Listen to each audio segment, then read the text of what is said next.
Anybody who's done a bit of four-wheel driving has seen it. The Wally in the expensive, shiny new four-wheel drive with no idea and no gear to get themselves out of the inevitable problems they'll get into. It's all very funny, but depending on where you are and what the problem is, it can also get quite dangerous. And you don't want to be that Wally. Whether you're heading for the bush or the beach, there are a few bits and pieces that can get you out of most things. A correctly rated snatch strap, a pair of bow shackles, a pair of gloves, really important, a tarp and a folding shovel. They're all really useful. Each of them is available separately, or you can purchase a four-wheel drive recovery kit which will have some of those things in it. A winch is a really good thing. Tree trunk protectors, winch extension straps and winch damper blankets are also available. The winch damper blanket helps to reduce the risk of injury due to recoil in the event of a winch cable snapping, and that can happen.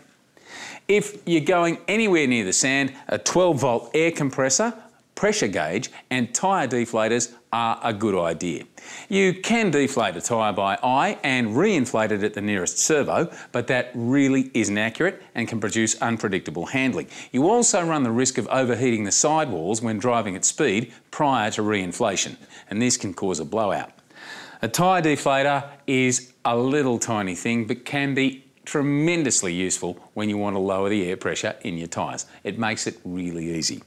A tyre pressure gauge is a handy tool to have regardless of the area you'll be travelling in. Also handy is a tubeless tyre repair kit. It can get you out of some dire situations if nothing else. Two of the most important pieces of safety gear to carry in all four-wheel drives are an appropriate fire extinguisher and a first aid kit.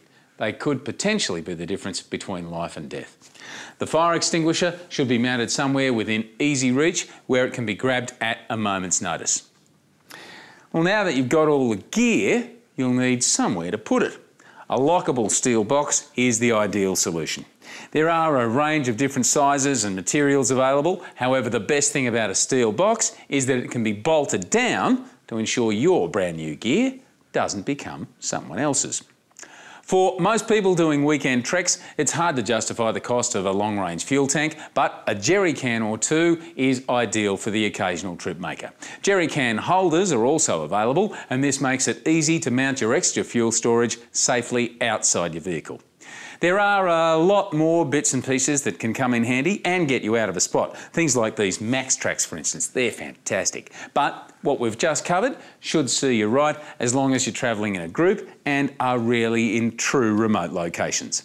There's a downloadable list of four-wheel drive essentials on this page of the website. So what are you waiting for? Get out there and get into it. And remember, I'm here to help.